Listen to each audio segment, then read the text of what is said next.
سبيل الدموع سبيل مريح تنهد يا صاحي كي تستريح وغصن الدعاء الخفي الصريح يسعك القضاء الرحيم الفسيح.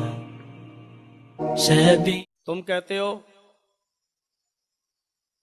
مسلمانوں میں 73 فرقے ہیں، اعتراف کرتا ہوں میں، لیکن اسلام نے فرقوں کا حکم نہیں دیا ہے، اسلام نے لڑنے کی طرف نہیں بلایا ہے.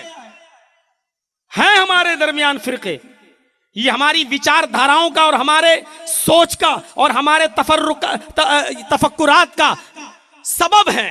ہماری سوچ الگ الگ ہوئی، فرقے بنے. ہم جماعت اہل حدیث سے وابستہ ہیں، اور معاف کیجئے گا جماعت اہل حدیث فرقہ نہیں ہے. جماعت اہل حدیث امت کا نام ہے، جماعت کا نام ہے. فرقہ شخصیتوں کی بنیاد پر بنتا ہے، جس کا نام کتاب و سنت کی بنیاد پر رکھا گیا ہو کبھی فرقہ نہیں ہو سکتا ہے. فرقہ بزرگوں کی شخصیتوں کی نام پر رکھے جاتے ہیں. ہم ابو حنیفہ کے نام پر حنفی فرقہ بنا سکتے ہیں، امام شافعی کے نام پر ہم شافعی فرقہ بنا سکتے ہیں. اسی طریقے سے اہل حدیثوں کے درمیان بہت سے بزرگ آئے. ہم ثناء اللہ کو بڑا بزرگ مانتے ہیں، لیکن ثناء اللہ کے نام پر ہم نے کوئی فرقہ ثنائیہ نہیں بنایا. ابن تیمیہ کو ہم بہت بڑا بزرگ مانتے ہیں، ہمارے درمیان بہت بڑے بزرگ تھے، لیکن اہل حدیث نے کبھی تیمی کے نام سے کوئی فرقہ نہیں بنایا. ابن قیم ہمارے درمیان بڑے بزرگ گزرے ہیں، لیکن کبھی ہم نے ابن قیم کے نام پر کوئی فرقہ نہیں بنایا. فرقے بزرگوں اور شخصیتوں کے نام پر بنتے ہیں. ہم تو امت ہیں. قرآن کو بھی حدیث کہا گیا، نبی کے فرمان کو بھی حدیث کہا گیا. اللہ نے قرآن کو حدیث کہا ہے. فَبِأَيِّ حَدِيثٍ بَعْدَهُ يُؤْمِنُونَ. لوگو ہم نے جو حدیث اتاری ہے نہیں قرآن، اس حدیث کے بعد تم کس کتاب پر ایمان لاؤ گے؟ اللہ نے قرآن کو حدیث کہا ہے. اللہ کے نبی نے اپنے خطبے میں کہا ہے فَإِنَّ خَيْرَ الْحَدِيثِ كِتَابُ اللَّهِ. سب سے بہترین حدیث اللہ کی کتاب یعنی قرآن ہے. قرآن بھی حدیث ہے، نبی کا فرمان بھی حدیث ہے. اہل حدیث کا مطلب قرآن اور حدیث کو ماننے والا، قرآن و حدیث کو ماننے والا امت ہوتا ہے، فرقہ نہیں ہوتا ہے. جو بھی قرآن اور حدیث کو مانتا ہے وہ امت کا فرد ہے.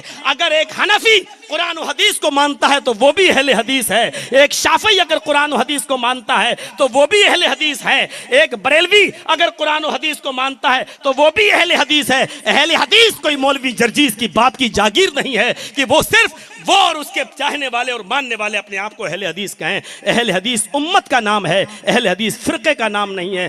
فرقہ بستیوں اور بزرگوں اور شخصیتوں کے نام پر بنتا ہے. امت کتاب و سنت کی بنیاد پر بنتی ہے.